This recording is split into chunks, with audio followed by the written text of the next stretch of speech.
Okay, so if the circumference of the cross-section of cylindrical bar is 25 millimeters, what maximum axial load can it handle if the stress is not to exceed 100 MPa?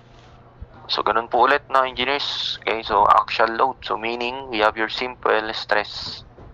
Okay, that is the force over your area. Direct substitution po ulit. Okay? Ayan, so dito lang, so ang binigay po ay circumference. Okay, so again, so since ang kailangan natin ay diameter, so kunin muna natin, no? From the formula, circumference, no? So from your plane and solid geometry. Okay, so that is also 2 pi r or also pi times diameter. Okay, so kunin lang natin si value ng diameter dito. So James, wala po siyang indication na hollow, so therefore we will assume solid. Okay, and substitute. So again, so we have your circumference is 25 millimeters, equivalent to pi, okay, times diameter. So therefore, diameter is also 25 over pi. Okay, then, so substitute na po natin. So ang hinahanap is the force, axial load. Okay, so 100 MPa.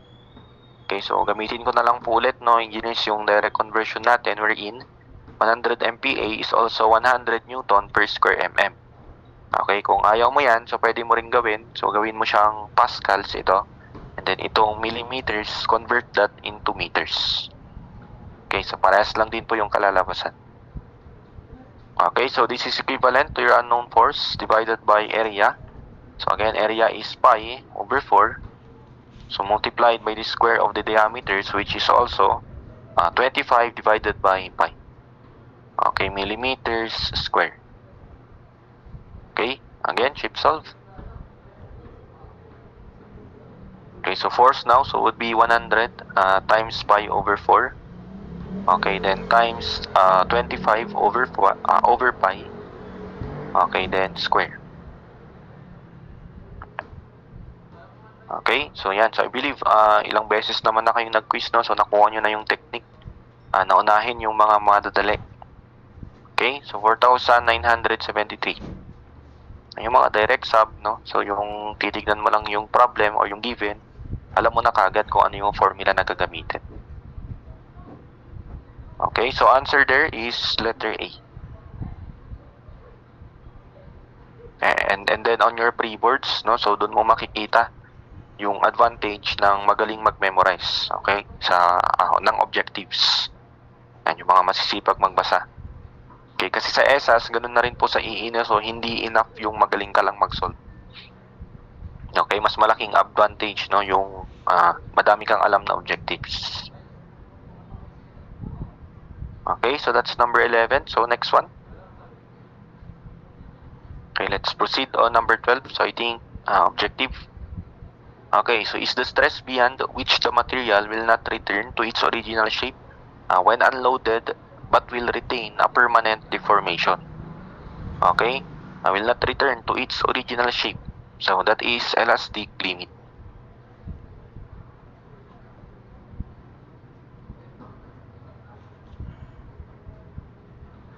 Okay, so next one, so number 13. So incorporated din po kay strength, no, yung ang tawag dito, so yung engineering materials na objective. Okay, so next, number 13. So 3-meter diameter bar experiences a torque of 280 Newton meter. Okay, so what is most nearly the maximum shear stress in the bar? Okay, again, so meron tayong given na torque, tapos meron tayong given na diameter. So ang hinahanap natin is the value of stress.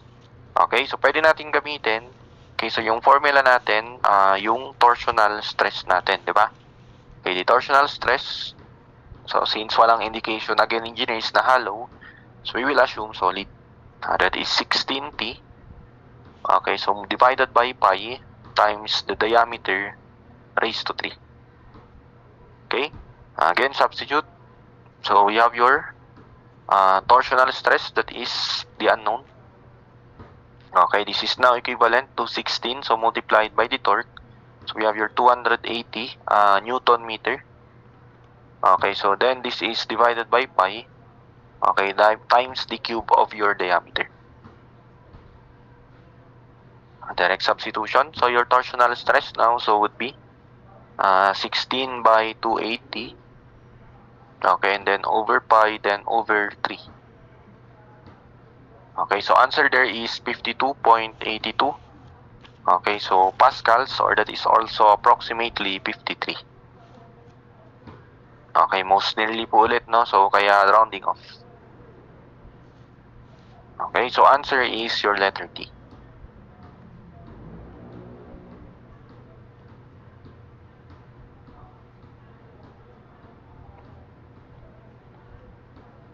Okay, so yung mga binigay natin, no? So, usually ay direct substitution. May mga bilang naman na kailangan mo mag-analyze, so kailangan mo ng equations. But mostly ay direct sub. Okay, so yun naman yung goal, no, sa quiz. Kasi wag ma-discourage kung sobrang baba yung nakukuha. Kasi isipin mo na lang, syempre, okay, so ang tagal mong tinake, ilang taon yung nagdaan. So, bago mo, or nung last na tinake mo yung strength of materials, tapos i-lecture mo siya ng 4 hours, tapos kinabukasan, quiz. Okay, so kaya very natural na konti yung nakukuha. So, importante, nag-i-improve at nakukuha yung mga basics. Okay, number 14. So, determine the load capacity in kilonewton on a 25mm diameter by 120mm long steel shaft if its maximum elongation shall not exceed 1 mm. Okay, assume E is 200,000 megapascal. So, engineers, kahit hindi ito given, so sana dapat memorize po natin, no? Okay, so yung E ng steel, okay, constant po yan, no? So, minsan hindi binibigay sa problem. Again, memorize. Okay, so since ang hinahanap natin dito is the load capacity, okay, we have your dimension ng length tsaka width, so meron din tayong elongation, so therefore we will use the formula for elongation. Okay, so and then since it is the load capacity, so therefore we will use the elongation due to your load, or the formula, so PL over AE.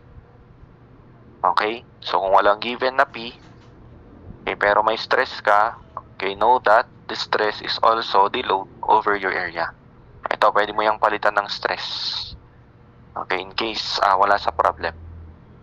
Okay, so kompleto naman po yung ating given. So again, direct substitution.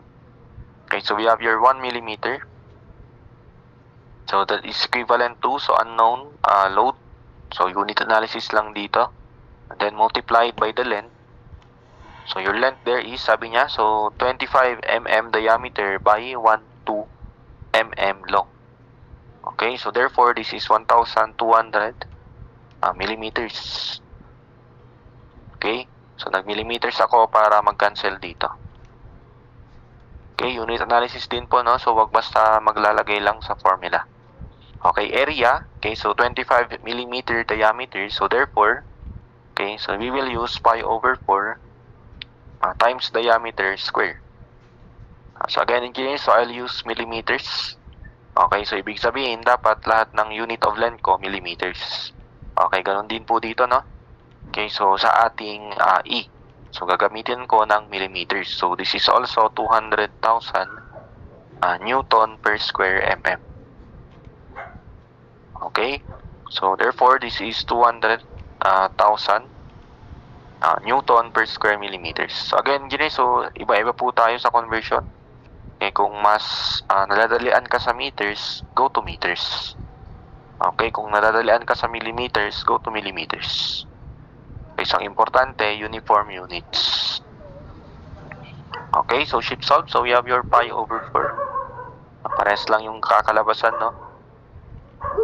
Okay, 25 square times 200 times 10 raised to 3 times 1 over 120. Okay, so answer there is 81. So yung choices ay nakakilo. Okay, press ENG. Okay, 818. So may kulang tayo. 200 times 10 raised to 3. 25 and then ito. So dapat 12. Okay, so that would be 81.81 kilonewton. Okay, so from the choices, that is your letter D.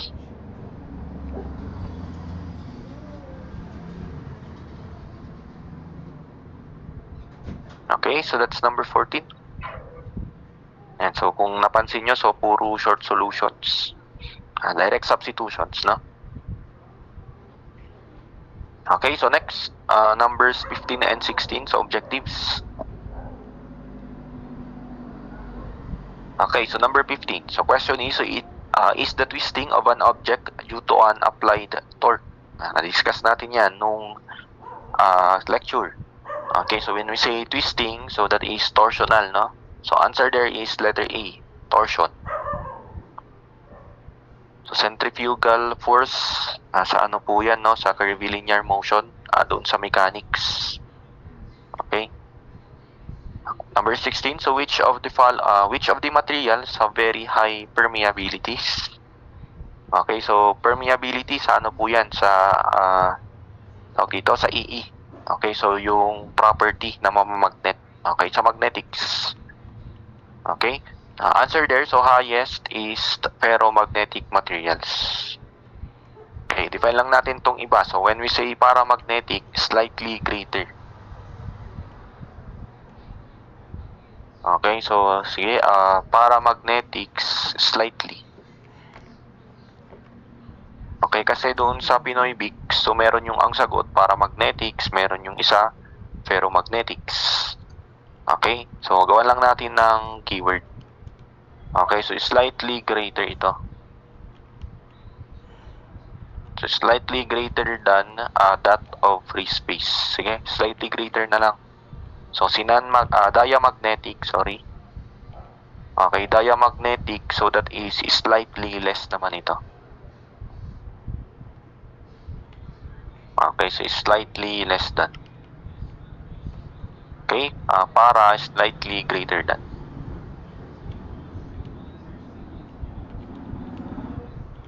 Okay, so that's number 16. So sinanmagnetic, so wala naman siya doon sa Pinoy Bics. So maybe ano yan, very low siguro.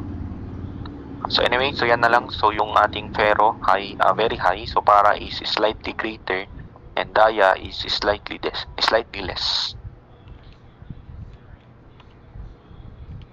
Okay, so next, number 17. Okay, so a 20-meter bar with a square cross-section of 9 square mm is subjected to a tensile force without exceeding its ultimate stress. If the bar is to be replaced by a cylindrical one, so what should the diameter be? Okay, so initially engineers, so we have your square cross-section. Okay, sasubject daw natin siya sa isang force. Okay, so and then ang gusto ng problem, so i-replace daw natin, okay, so yung ating square by a cylindrical. Okay, so syempre, so dapat ma-withstand pa rin niya yung given tensile force natin. So ang tinatanong, ano daw dapat yung diameter ng new shape natin. Okay, ayun, so di ba parang sa ano natin, tawag dito, parang sa plain and solid. So di ba pwede nating i-reform yung isang cross-section into another one. Okay, and then also, so para ma-withstand pa rin niya yung tensile force, so without, or ma-withstand pa rin niya yung stress natin, even replacing yung ating shape, so pwede nating i-conclude na dapat parehas po yung area natin. Okay, area of square is also equivalent to area ng cylinder. Ayan, so kasi di ba para ma-withstand niya, so dapat hindi pa rin magbago yung stress natin. Okay, para hindi yun mabago, so dapat parehas pa rin yung area. Okay, so ganyan lang yung gagawin natin. So area of square, so given ay 9 square millimeter. Okay, so that is equivalent to, so yung area ng cylinder natin, so it is, cross-section niya, it is a circle. So we have your pi over 4 multiplied by the square of the diameter. Okay? Ayan, so mukha lang siyang mahirap, no? Pero ganyan lang yung gagawin natin. And substitute, so you have your 9 times 4 over pi. Then take the square root. So answer there is 3.385 or approximately 3.39. Okay, so millimeters. So from the choices, that is letter C. Ayun lang naman yung gusto ng problem, no? So i-replace mo lang daw.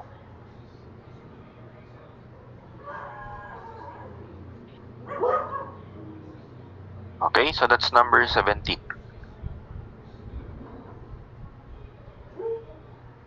Next, number 18.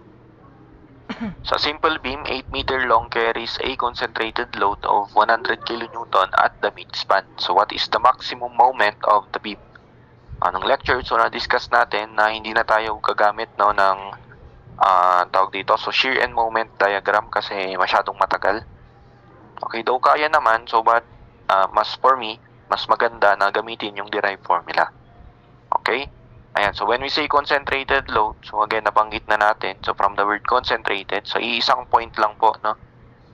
Yung ina-applyan natin ng force. Unlike sa distributed, yung whole portion. Okay, so sabi niya dito, so midspan. Okay, so sa midspan daw. Ayan, so ibig sabihin sa gitna. So andyan yung load natin, so which is equivalent to 100 kilonewton. So, syempre, para mabalance yan, so naglalagay tayo ng reaction dito. So, let's say reaction A at saka reaction B. So, exerted by hinge. Okay, hinge or roller. Okay? Again, so when we say midspan, so ibig sabihin, so ito ay length, ito ay L over 2. Okay, so and then ito rin ay L over 2. So, yun nga lang, kung nakalimutan mo yung formula or hindi mo alam, okay, so again, so isa lang yung pwede mong gawin dyan, mag-shear and moment diagram ka. Pero hindi na po natin i-discuss. Okay? So kapag meron tayong concentrated load, so concentrated load at midspan,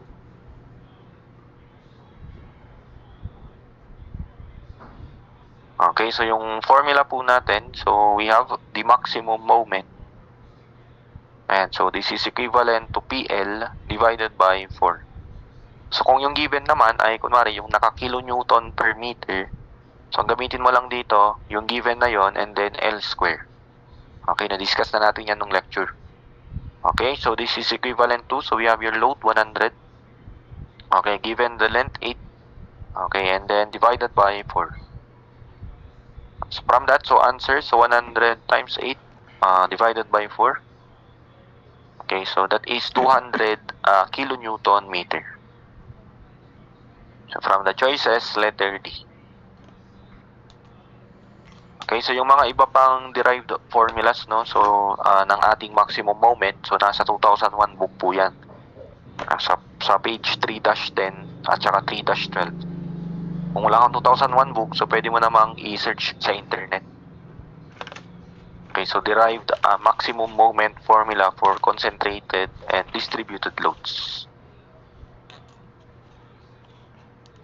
Okay, so yan yung 18 natin.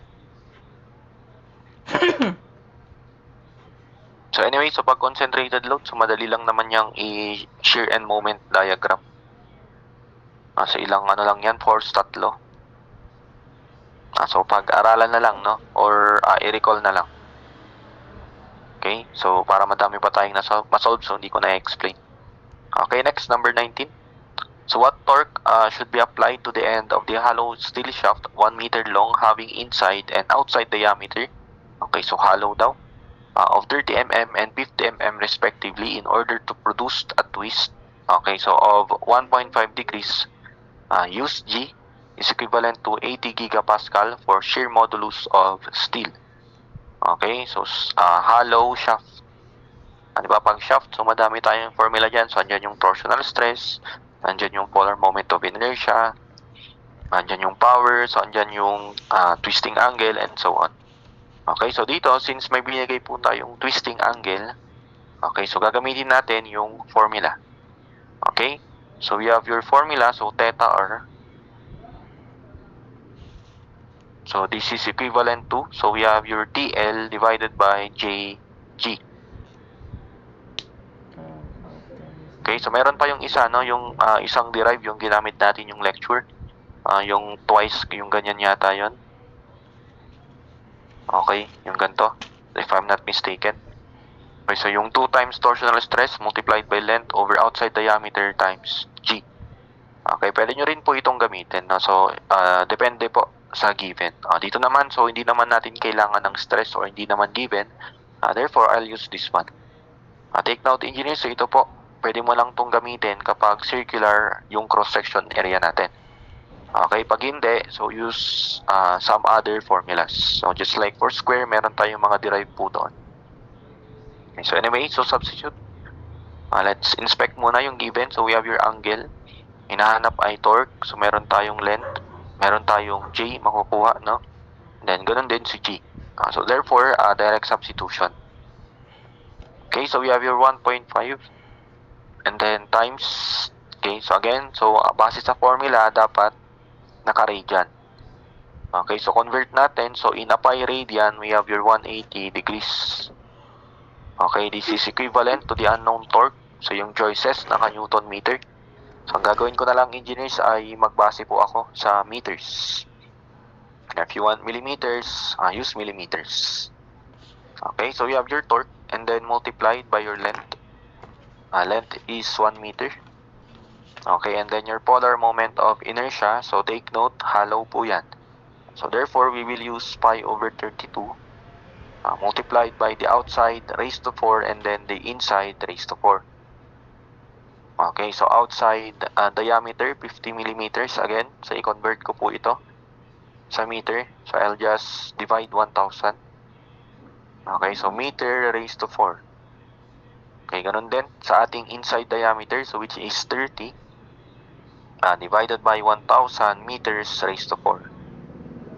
Okay, ayan, so yan na po yung J natin. So we will just multiply the bulk modulus or the shear modulus. So 80 times 10 raised to 9 Newton per square meter.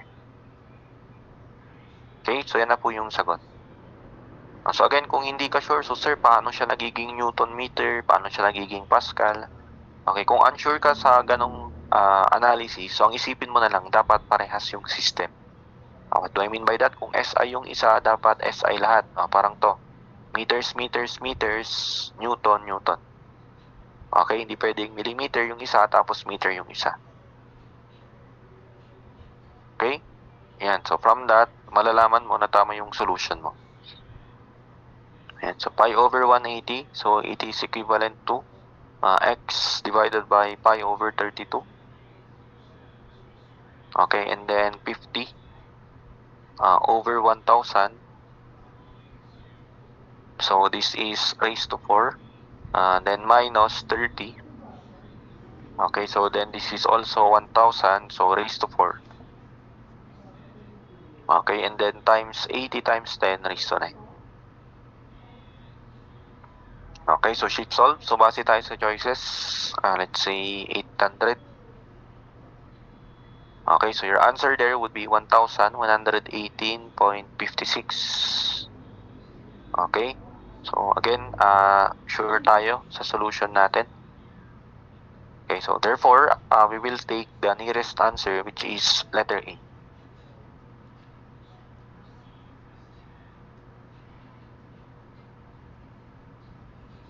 Okay, so yan. So kung kailangan mo nung stress, so gamitin mo yung formula, no? So yung 16T. Diameter outside over pi times diameter outside raised to 4 minus inside raised to 4. Kapag dyan, so okay na, no? So isang formula lang po yung gagamitin natin. Okay, so sige, that's number 19. So kindly take note.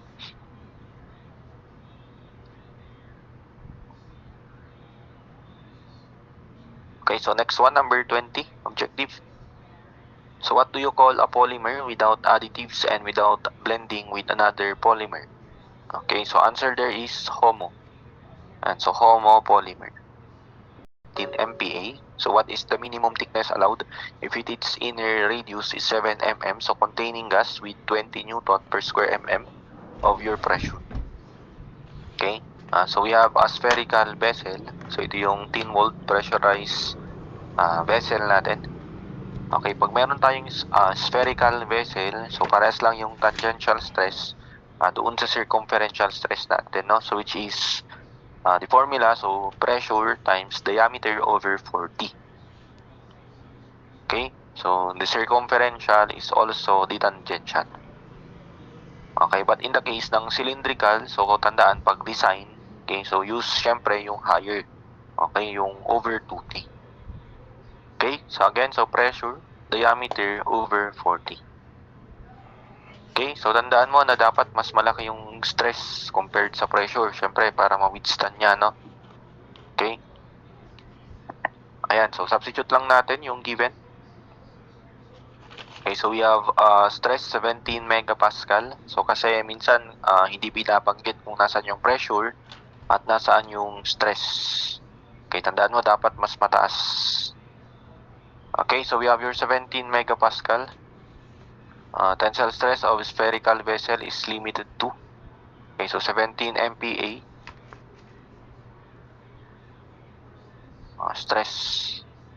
So that is in the case ng ng cylindrical. But for dito kasi ay spherical, so pwede siyang maging greater. Okay, pressure natin ay 20 Newton per square mm, that is also 20 MPa. Okay, so 20 MPa. Siyempre, mas mataas yung pressure, dapat mas makapal. Okay, so diameter, it is, so given ay radius, take note. So that is 2 times 7 millimeters. Okay, so then divided by 4 times of your unknown thickness. Okay, substitute. Okay, so 20 times, so magka-cancel out yung megapascal. 20 times 2 times 7. Okay, so then over 17, then over 4. Okay, so answer there is 4.11 millimeters.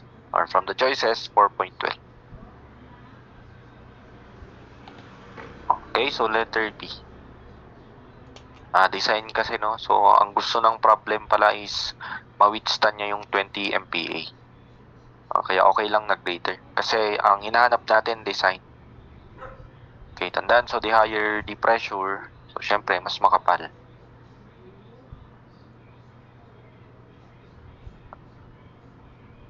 Okay?